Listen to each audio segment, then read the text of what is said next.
Hello and welcome to the Frans van Kat interview. Australians are often characterised as being rather blunt and direct while priding themselves that in their country everybody deserves a fair go. Yet by contrast, the country is not known for a feisty, independent voice on the world stage, unlike its antipodean neighbour New Zealand. Some may cynically argue that after the Second World War, Australia merely swapped Britain for the United States as to who to slavishly follow when it comes to outlining foreign policy. But in recent months, the country's Foreign Minister and former Prime Minister, Kevin Rudd, has begun to challenge that notion. He's here in Paris since France currently holds the presidency of the G20 group of world powers, of which Australia is a member, and he's kindly taken some time out of his busy schedule to talk to us today. Kevin Rudd, thanks for joining us. Let me start by asking you, what sort of role can Australia play in the G20, given its relatively small population? Well, to begin with, Australia was a member of the G20 from way back when, in the late 1990s. When it was a finance ministers forum coming out of the Asian financial crisis. Then, when we faced the global financial crisis, we were there from the beginning. You talk about the size of our population. Well, it's true, there's only 22 million of us.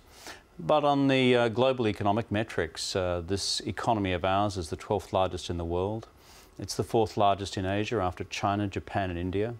We are also significant in the financial services industry. We have successful banks which negotiated their way through the financial crisis unscathed. We have a very large funds management industry, one of the largest in the world. And apart from all that, our economy came through the global financial crisis uniquely in the developed world without going into recession. So this brings some credentials to the table. And we've been very active in the behind-the-scenes negotiations through the evolution of the G20. Now, you're very interested in boosting Australia's voice on the world stage, in particular trying to gain membership on the UN Security Council. Is it actually possible? Well, every year there are elections to the United Nations Security Council, and Australia, from the 40s, has been on the Security Council every decade or so. In fact, a piece of trivia for you, an Australian was the first president of the UN Security Council right back in 1946. And so, for the last 20 years or so, though, we haven't. It's time, therefore, to test the waters. We are seeking to gain support from across the world. The thing about Australia is that we belong to a group of one. We don't have 28 fellow members of the European Union, or however many it might be on a particular day. And therefore we need to have our case put to our friends in Asia and the Pacific, where of course we have our own region, but across Africa as well we have strong links and ties. Europe as well, where we have great historical and current links, and the Americas. But my frequent flyer points will be going up somewhat in the period ahead. Well, that inevitably happens when you become Foreign Minister, doesn't it? Anyway, in recent months you've taken some very strong stands on certain issues. Let me start talking to you about Libya, for instance, in the no-fly zone, which you were a very enthusiastic advocate. What do you think the international community needs to do next? Well, I've been speaking the last couple of weeks with Mr. Mahmoud Jibril, the Interim Prime Minister of the Transitional National Council of Libya, about the challenges on the ground. First and foremost, there is a humanitarian challenge, which we're assisting with.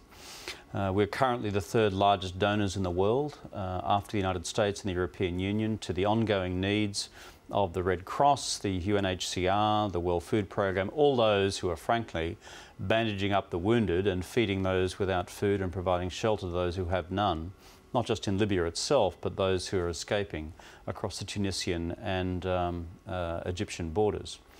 More broadly, however, what participating states to the military effort would need to do is to stay the course. You see, we require patience in these exercises. As I said earlier today, I think in an interview with Le Monde, when you engage in a military campaign such as this, in a diplomatic campaign such as this, it's not like going into a fast food menu in McDonald's and expecting to get your hamburger back within 7 minutes. It's not like that. It's complex, it's hard. We must stay the course militarily, and I congratulate the European states who are taking the lead, including France, because that brings pressure to bear on Gaddafi himself and the regime, because that ultimately is where the crunch has to come.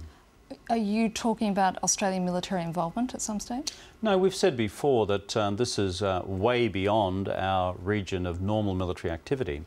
If we had a UN Security Council resolution which applied to the Asia Pacific or even the Indian Ocean, then we could see a case upon which to build. And we're active in peacekeeping operations and peace enforcing operations in 7 different theatres across the world at present. So there's a limit to what you can do, which is why we've actually stepped up to the plate in the humanitarian effort. But we make no apologies for having been a strong global advocate and a strong advocate within the Arab world in the lead up to the UN Security Council resolution on Libya, because had we not done so, there's no way in the world any foreign minister worth their salt could have then sat back and defended the butchery of Benghazi, which would have followed, repeating the mistakes of Rwanda, repeating the mistakes of the Balkans and Srebrenica, repeating the mistakes of Darfur. We should not have been in that place again, and thank God the UN Security Council and the Arab League spoke with one voice. Now, in regards to climate change, you as Prime Minister took the lead, and it came at a high personal cost. But in any case, it does seem to be that the steam has run out of the global climate change movement. Who should take the lead now? Well, every national government has a responsibility to respond to the science, not whether or not it's on page 1 of the newspapers or not. I have a very simple view of these things. If the science is definitive, and it is from all credible global and national scientific research institutions that climate change is happening, then we can't just walk away from it because the global media focus may have dimmed somewhat. The projections for temperature increases to occur remain valid. The impact in terms of the global climate itself and the incidence of extreme weather events is valid. The impact on drought in the developing world is valid, and therefore on food production. It's not one of those things you can just put off for the future. So we achieved some progress at Copenhagen, in fact much more than the global media reported at the time. At Cancun, which was the next meeting of the United Nations Framework Convention on Climate Change, our Copenhagen Accord was translated into the formal machinery of the United Nations, and that's good. Durban will be critical this year. We've got Rio +20 next year. I think the challenge is still great, and every nation must rise to play its part. And do you think the Australian government is going to rise to the challenge in that sense? Well, the government is absolutely committed to putting a price on carbon, and that is our policy. That's what we're proceeding with. That's the responsible course of action for economies and nations across the world. Because unless we do so, then the commitment that we have made at Copenhagen, which is to keep global temperature increases within 2 degrees centigrade, will not be able to be met. Though we only represent in Australia 1.5% of global emissions. But if we don't act, then the Americans will turn around and say, well, they don't have to act. And the Americans turn around and say they don't have to act. The Indians and the Chinese will say they don't have to act. And that's much more serious for the future of the planet. Do you think Australia can offer a different voice on the global stage? I mean, because as I've said in the intro, Australia has very much followed the lead of Washington. Can things change? Well, we've had an alliance with the United States which goes back to 1941 and 42. It's survived 13 Australian Prime Ministers, Conservative and Labor. It's survived 13 American presidents, Republican and Democrat. So there is an enduring and strong and important security relationship. But our foreign policy enables us to make our own calls, and from time to time we won't have exactly the same position as the Americans. That's normal and natural in life. Australians, I think, pride themselves in their own independent voice. We also pride ourselves in working with partners and friends who have been with us over a long period of time. We see ourselves as a middle power by definition, but with global interests. It means, therefore, that when we prosecute our national security, our national economic well-being, that we're also doing so with an eye to the world. But we also have as a national interest the maintenance of the global and regional rules-based order, because that is a benefit to all nations, including our own. That's why we're active in the G20. That's why we're active in the Asia-Pacific, seeking to build over time an Asia-Pacific community. That's why we're active in the humanitarian debate and the climate change debate. This regime, this rules-based order, is critical for the future, and that's where Australian diplomacy is equally active. These days, Australia is often in the headlines over the issue of refugees. Given what's happening in North Africa at the moment as we speak, shouldn't wealthier nations such as Australia start to do a rethink about their refugee policies, perhaps show more compassion? Well, Australia has been one of the 16 resettlement countries under the United Nations Convention on refugees, which goes back to the 50s. And one of the 16 resettlement countries since then. So year in, year out, one of the 16 countries in the world which takes refugees, and in our case, more than 13 or 14,000 a year. We've been there from the beginning doing that. I believe the challenge across the global community is for all nations to put their shoulder to the wheel, including those who are not in the 16. And without naming names, there's a lot of countries who can do that. Because let's face some figures at the moment. We've got 12 million people currently around the world who've been classified by the United Nations High Commissioner of Refugees as having refugee status. We have something like 42 million people in the world who are either nationally or internationally displaced persons. The global community's got a responsibility to lift its effort here.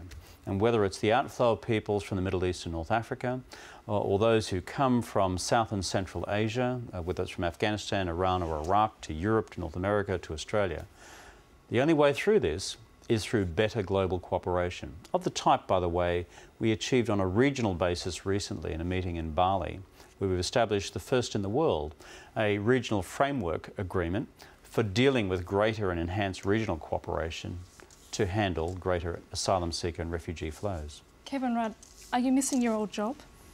I am very, very happy being the Foreign Minister of Australia. Mind you, I was pretty happy being Prime Minister of Australia as well. No desire to try give it another go as Prime Minister? Nice shot. I'm very, very happy being the Foreign Minister of Australia. Kevin Rudd, I'm afraid that's all we have time for. Thank you so much for your time. And that's it for this edition of the Frans van Cut interview. Stay tuned for more news and headlines coming up shortly.